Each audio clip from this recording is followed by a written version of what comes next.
Assalamualaikum warahmatullahi wabarakatuh. Perkenalkan, kami dari kelompok 2 ingin memperkenalkan diri terlebih dahulu, yang dimulai dari sini. Perkenalkan, nama saya Ciko Putri. Perkenalkan, nama saya Agnes Bayuni. Perkenalkan, nama saya Ellen Syahara Madani. Perkenalkan, nama saya Dela Salsabila. Saya Fadila Fitrisa. Saya Nila Rizky. Di sini kami sebagai kelompok 2 ingin membahas tentang kromatografy lapis tipis, di mana ada pengertian, prinsip, dan cara kerja.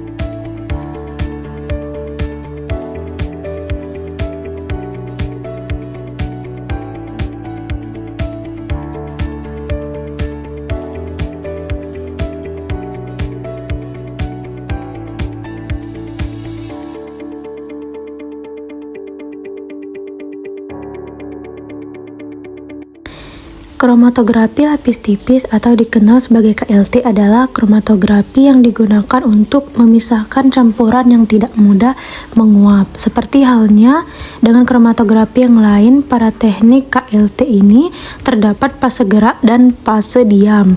Fase gerak terdiri dari pelarut atau campuran pelarut, sedangkan fase diam berupa plat KLT, biasanya berupa silika, gel aluminium oksida atau selulosa. Untuk menjalankan teknik KLT dimulai dengan memberikan garis pensil pada plat KLT panjang sekitar 1,5 cm dari tepi bawah. Plat KLS juga diberi tanda menggunakan pensil untuk menunjukkan posisi awal campuran yang akan dipisahkan. Metode kit dapat digunakan untuk mengidentifikasi senyawa yang ada dalam campuran sampel tertentu. Setetes kecil masing-masing campuran ditempatkan pada titik-titik pada garis dasar dari plat KLT, sedemikian juga sampel yang sudah diketahui komponennya. Apabila tetesan pada plat KLT telah kering, selanjutnya plat KLT dimasukkan pada jember pasa sedemikian rupa, sehingga titik-titik pada plat KLT tidak menyentuh permukaan eluen. Solpen atau pelarut akan bergerak ke atas berdasarkan gaya kapilaritas pada plat KLT. Pergerakan larutan akan melewati sampel dan akan membawakannya ikut bergerak ke atas.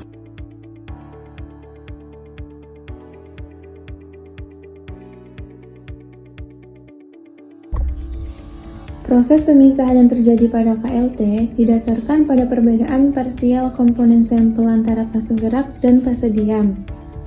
Komponen yang memiliki afinitas rendah terhadap fase diam akan mempunyai interaksi dengan fase diam yang rendah pula, sehingga pergerakan naiknya akan cepat. Sebaliknya, komponen yang memiliki afinitas tinggi terhadap fase diam akan mempunyai interaksi yang lebih kuat dan terjebak di fase diam, sehingga pergerakan naiknya akan lebih lambat. Pemisahan ini terjadi berdasarkan sifat alami dari fase gerak yang bersifat nonpolar dan plat KLT yang umumnya bersifat polar. Dalam hal ini, metode KLT memisahkan analit berdasarkan afinitasnya terhadap permukaan fase diam, seperti gel silika analit yang bersifat lebih polar akan terikat pada fase diam. Sedangkan analit yang bersifat lebih hidrofobik akan lebih mudah naik ke bagian atas plat KLT.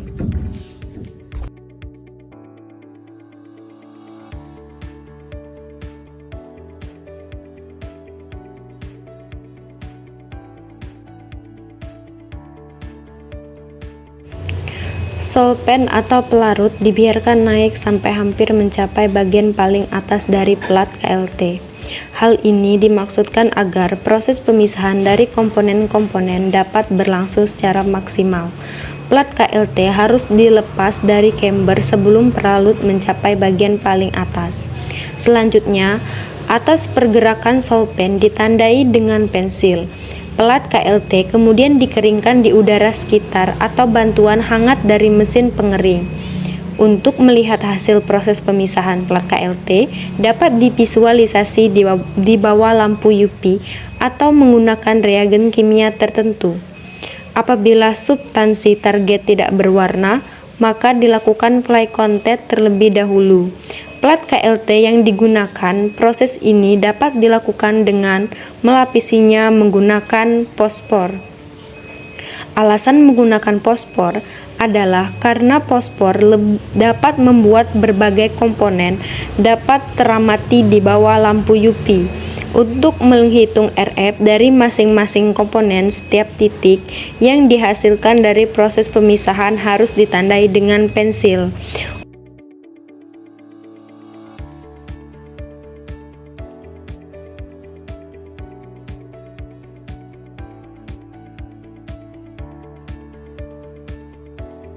Untuk visualisasi dengan reagen kimia dapat dilakukan dengan beberapa bahan, misalnya iodin, ninhidrin, potasium permanganat, vanilin. Plat KLT dapat direndam dalam reagen atau disemprot menggunakan reagen tersebut.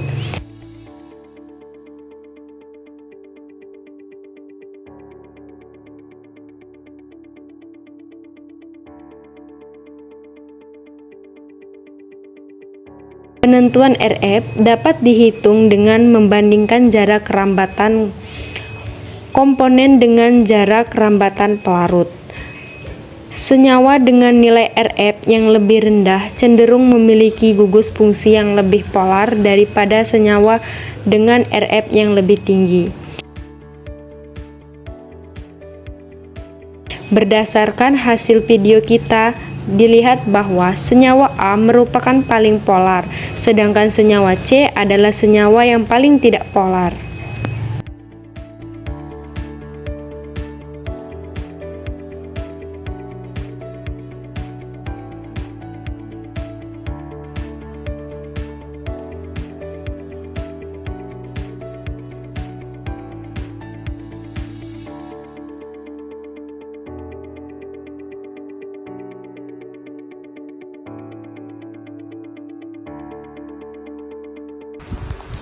Adapun manfaat dari kromatografi lapis tipis yaitu yang pertama, untuk pemeriksaan kualitatif dan kemurnian senyawa.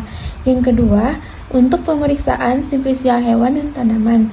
Yang ketiga, untuk pemeriksaan komposisi dan komponen aktif.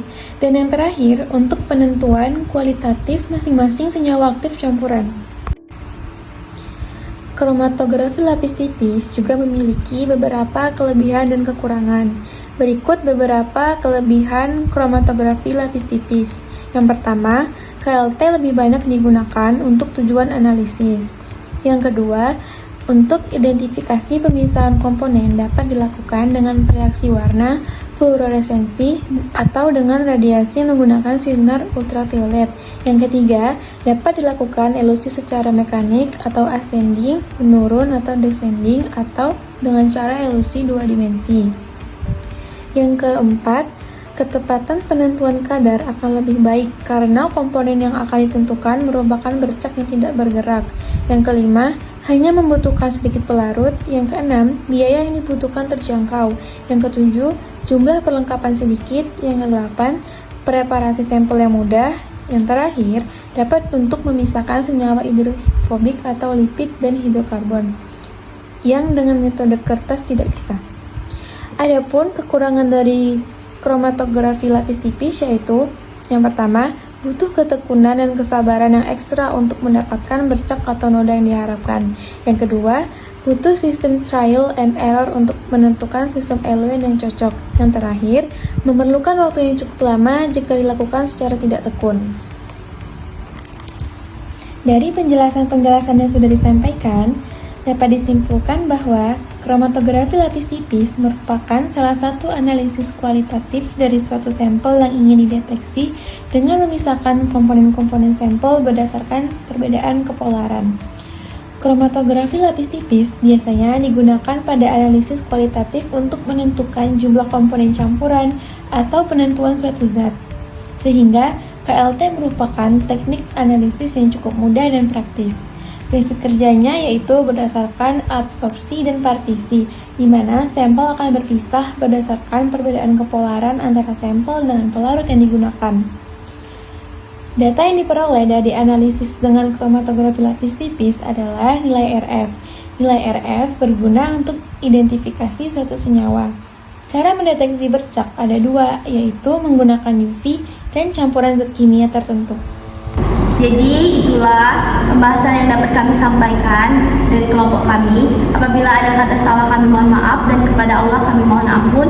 Kami akhiri. Wassalamualaikum warahmatullahi wabarakatuh.